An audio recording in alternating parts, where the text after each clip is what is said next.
पवन सिंह के जिंदगी में उतार चढ़ाव तो लगा ही रहता है, यह किसी से छुपा हुआ नहीं है। जी हाँ दोस्तों, पवन सिंह के जिंदगी में उथल पुथल मचाने वाली कोई और नहीं बल्कि अक्षरा सिंह और उनकी पत्नी ज्योति सिंह है।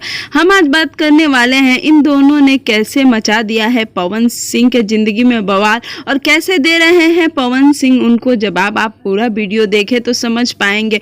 कुछ दिन पहले इंस्टाग्राम पे ज्योति सिंह ने एक पोस्ट डाला जिसमें उन्होंने लिखा कि शादी भले ही लेट से करो पर गलत मत करो। उसके बाद पवन सिंह की फोटो डिलीट कर दी है, सबको पता है। लेकिन हम आपको बता दें कि उसके बावजूद भी पवन सिंह ने उन्हें कोई भी जवाब नहीं दिया और ना ही अपने फैंस को बताया, इतना सब कुछ हो जाने के बाद।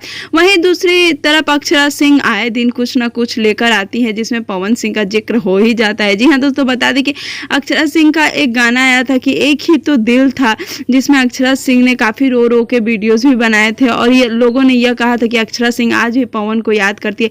लेकिन हम आपको बता दें कि अक्षरा सिंह के इस गाने के बाद पवन सिंह ने फिर एक गाना लेकर आए हैं जिस गाने का नाम है, जी हाँ दोस्तों, कि नजर न मिला पैबू बबुआन से। और इस गाने को पवन सिंह और सोना सिंह ने गाया है। जल्द ही यह गाना हमारे बीच आने वाला है। आपको बता दें कि जैसे ही पोस्टर आया है उसके बाद पवन सिंह के फैंस ने पूरी तरह से यह दावा करने लगे कि अक्षरा सिंह के लिए पवन सिंह ने यह गाना गाया है। और कुछ लोग यह कहने लगे कि ज्योति सिंह जिस तरीके से पवन सिंह को अपने पोस्ट के जरिए कुछ ना कुछ कह रही है, उनको जवाब देने वाले हैं पवन सिंह। अब किसको जवाब देने वाले हैं पवन सिंह तो समय ही बताएगा। लेकिन बता दें कि गाना काफी जबरदस्त होने वाला है। पवन सिंह और सोना सिंह का गाना है, PRS फिल्म से आ रहा है, जो पवन सिंह का अपना ऑफिशियल चैनल है जिसमें पवन सिंह का साथ देंगी सोना सिंह और पवन सिंह के कई गाने सुपरहिट हो चुके हैं। लेकिन अभी भी यह मन में खटक है कि पवन सिंह ने यह गाना किसके लिए गाया है, अक्षरा या ज्योति के लिए। उम्मीद करते हैं आपको हमारा यह वीडियो अच्छा लगा होगा। अच्छा लगे तो लाइक शेयर कमेंट करना बिल्कुल ना भूलें।